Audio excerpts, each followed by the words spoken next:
Tüm kayıtlar yok edildi ya da değiştirildi. Her kitap baştan yazıldı. Her resim yeniden boyandı. Her heykele, caddeye ve yapıya yeni adlar takıldı. Her tarihçe değiştirildi ve bu süreç her geçen gün dakika dakika devam ediyor. Eğer bir uygarlık elektromanyetizma kullanarak teknolojik olarak ilerlerse, alt nalı mıknatısının bu gelişmede kesinlikle çok büyük bir rolü olacaktır. Evet, bu kesinlikle vardı. At nalı mıknatısı. Şimdiye kadar yapılmış en güçlü elektromıknatıslardan biri. Yani zafer takı.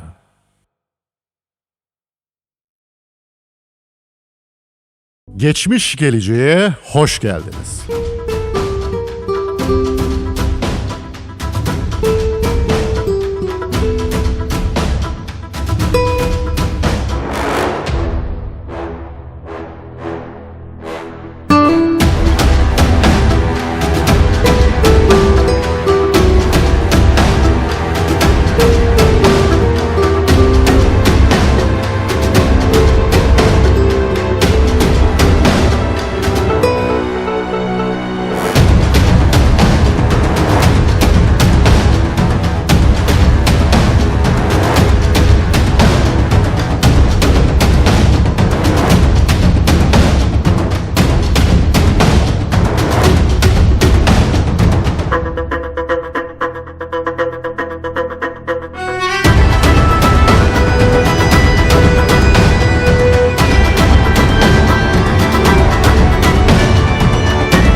Tüm kayıtlar yok edildi ya da değiştirildi. Her kitap baştan yazıldı. Her resim yeniden boyandı.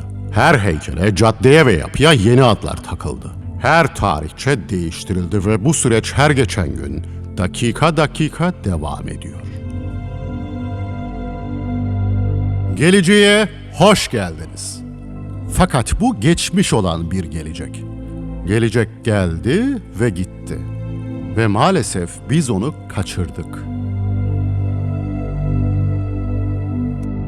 Dünyanın her yerinde gördüğümüz bu muhteşem mimariler, dünyamızın resmi yalancıları ve denetleyicilerinin tarihsel olarak neoklasik, Rönesans, gotik ve benzeri olarak adlandırdıkları şeylerin hepsi tek bir birleşik uygarlığa aittir.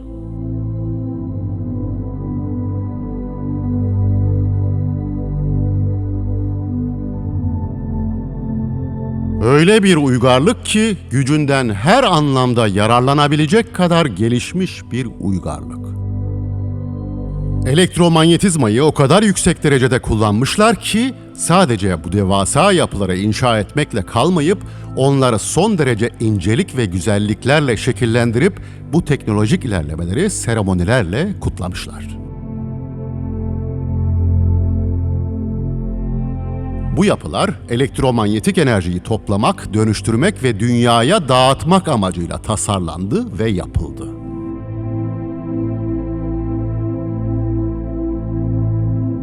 Bu gelişmiş dünya uygarlığının şehirleri, köyleri ve tüm yaşam biçimleri özgür, temiz ve güçlü elektromanyetik enerjinin kullanımına bağlıydı.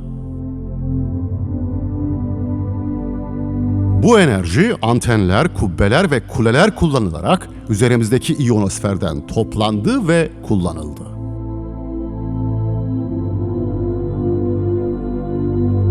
Bugün gördüğümüz tüm bu muhteşem yapılar, kontrolörler ve 19. yüzyılın vatandaşları tarafından işlevleri değiştirilerek yeniden konumlandırılmış ve yeniden adlandırılmıştır. Bu gördüğünüz bir kilise değil. Burası bir cami değil. Bu bir kale, şato ya da saray değil. Ve bu bir hükümet binası değil. Bunlar güçlü ve devasa jeneratörlerdir. Elektromanyetik enerjiyi topladılar ve ürettiler. Bu enerji daha sonra büyük enerji santrallerinde depolandı ve son derece karmaşık gelişmiş yapılar aracılığıyla dağıtılıp yönlendirildi. Bunlardan biri dev elektromıknatıs, yani bugünün zafer takı olarak bildiğimiz şey. Enerji, kuleler ve dikili taşlar gibi bataryalarda ve kapasitörlerde depolandı.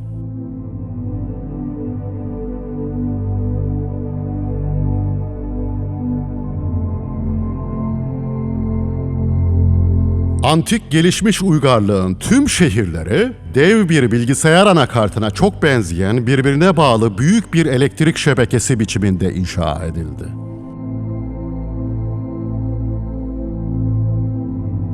Biliyorum, bu anlattıklarıma inanmanın kolay olmadığını biliyorum.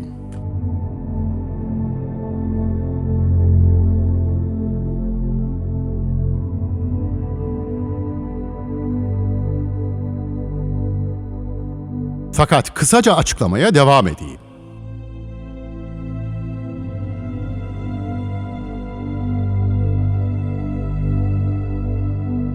Elektromanyetizma dünyanın temel bir kuvvetidir. Elektromanyetik alan, elektromanyetizmanın tüm frekanslarının ve titreşimlerinin aktığı bir toroid şeklini alır.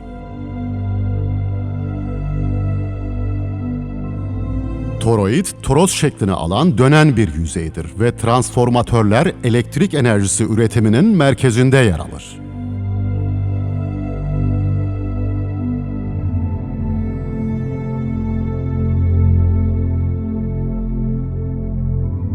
Elektromanyetizmanın üretilebileceği birçok yol vardır.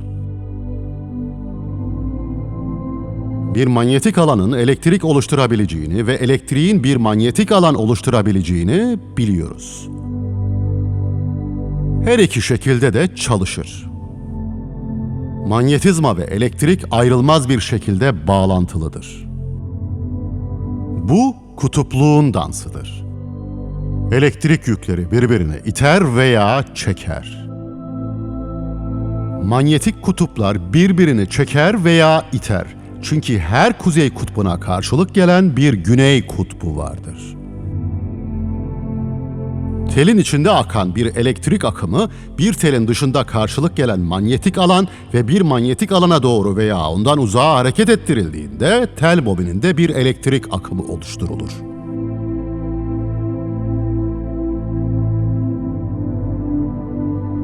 At nalı mıknatıslar inanılmaz güçlü kalıcı mıknatıslardır.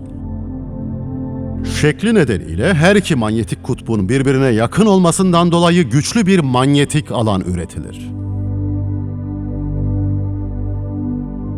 At nalı mıknatısı aynı zamanda bir elektromıknatıs olarak da işlev görebilir. İlk elektromıknatısın 1824 yılında at nalı mıknatısı şeklinde icat edildiği söylenir.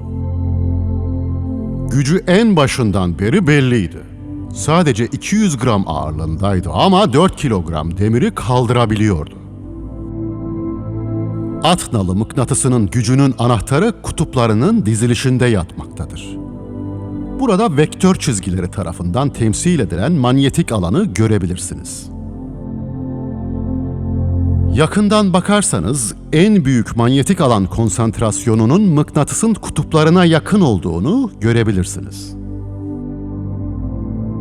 Gelecek vizyonlarımda vurgulanmayan şey elektromanyetizmanın tüm insan yaşamını, teknolojiyi ve toplumu dönüştürme potansiyelidir.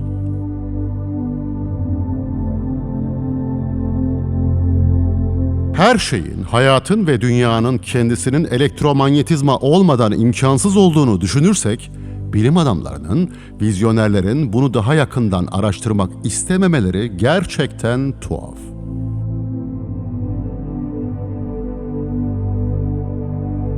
İzin vermedikleri için olabilir mi? Bir şeyden korktukları için olabilir mi? Belki bir noktayı ya da birçok noktayı birleştirip anlamamızdan korkuyorlar. Ve yine at nalı mıknatıslar güçlü elektromıknatıslar gibi davranabilir. Eğer bir uygarlık elektromanyetizma kullanarak teknolojik olarak ilerlerse, at nalı mıknatısının bu gelişmede kesinlikle çok büyük bir rolü olacaktır. Evet, bu kesinlikle vardı. At nalı mıknatısı. Şimdiye kadar yapılmış en güçlü elektromıknatıslardan biri. Yani zafer takı.